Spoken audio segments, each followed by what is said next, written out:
Welcome to this first EuroCosmo hot take. I wanted to start doing shorter videos more frequently anyway, and I just couldn't stay quiet about Trump potentially using the US military at home against his own citizens to stay in power, a topic I had thought about so much for years. So Trump called Democratic lawmakers, who are veterans, traitors for pointing out that the US military should not follow illegal orders, and pointed out that sedition is punishable by death. To some, this may come as a surprise, just like the 28-point pamphlet on Ukraine and Europe, but I have predicted a lot of that before. I warned that Trump may be a Russian asset since mid-2016 and that he therefore is a threat to national security. Warned of a January 6 type scenario since February 2020 and wrote an article on January 4, 2021 about it.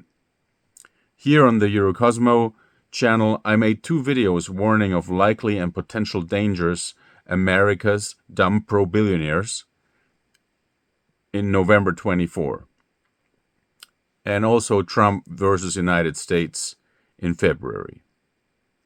You can find links to back that up in the description of this video. Make sure to check those out. So, with this track record of analysis and forecasting, I watched the Bulwark's video Adam Kinzinger, Trump is Acting Like It's All Over, hosted by Tim Miller, and want to add my 50 cents here on Trump, and also to the recent break of Marjorie Taylor Greene from Trump and MAGA over the Epstein files. As Adam Kinzinger, also a veteran and former Republican congressman, says in the video, for military members, it is your responsibility not to follow an illegal order, and calls this basic constitution, period.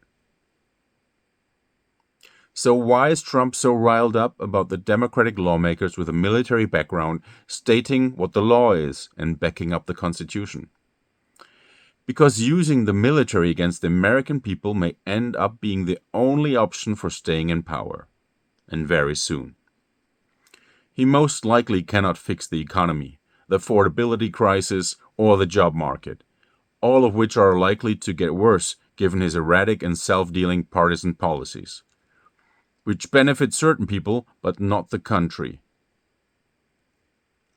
and its competitiveness or level of attractiveness for capital. He regularly pisses off women, a huge part of the electorate, not to mention Latinos and African Americans. Republican efforts to take gerrymandering and voter suppression to the next extremes have faltered, met stiff opposition, or provoked backlash in the form of countermeasures from Democrats, such as Proposition 50 in California.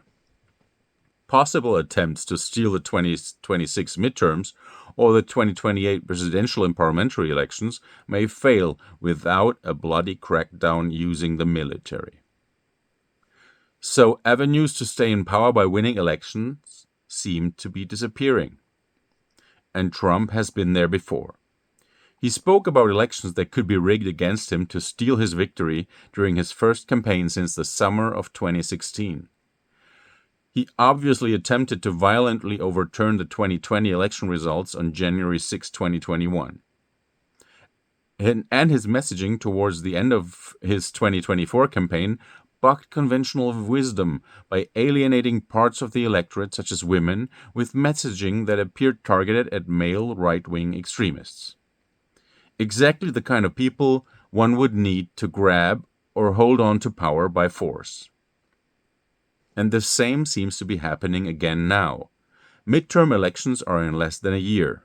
And after those, Trump may very well be not only a lame duck president with very limited ability to pass laws, but also, depending on the results and the shifts in the Republican Party, may find himself impeached and removed from office. The alternative would be to declare war on traitors, the deep state, criminals, communists, or what have you, and foreign associates of those, and to use the military to hold on to power.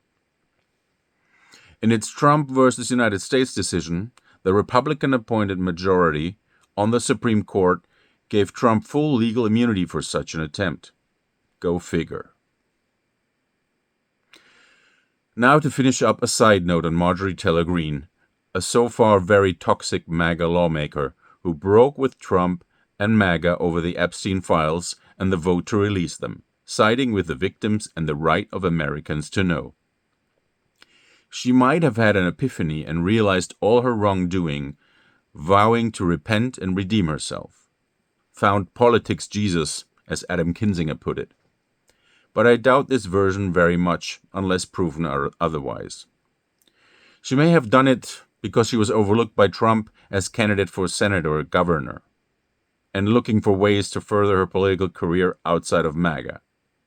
She may also feel massive narcissistic injury, which can be a huge motivator for revenge or payback.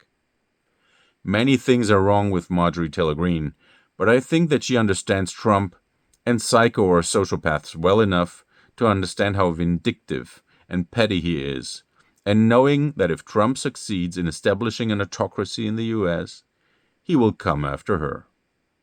So the primary motivation driving her turnaround is probably the visceral fear of getting killed if Trump stays in power much longer. So she now has plenty of reason to either work towards bringing him down, trying to disappear off the radar, or a mixture of the two, such as disappearing from public view, but helping Trump's political opponents with helpful information. Thanks for watching. If you liked the video, please give me a thumbs up, subscribe to the channel, and activate alerts for new videos. To support the making of more videos for my channel, you can also subscribe on Patreon or buy me a coffee. See links in the description. Thank you and goodbye.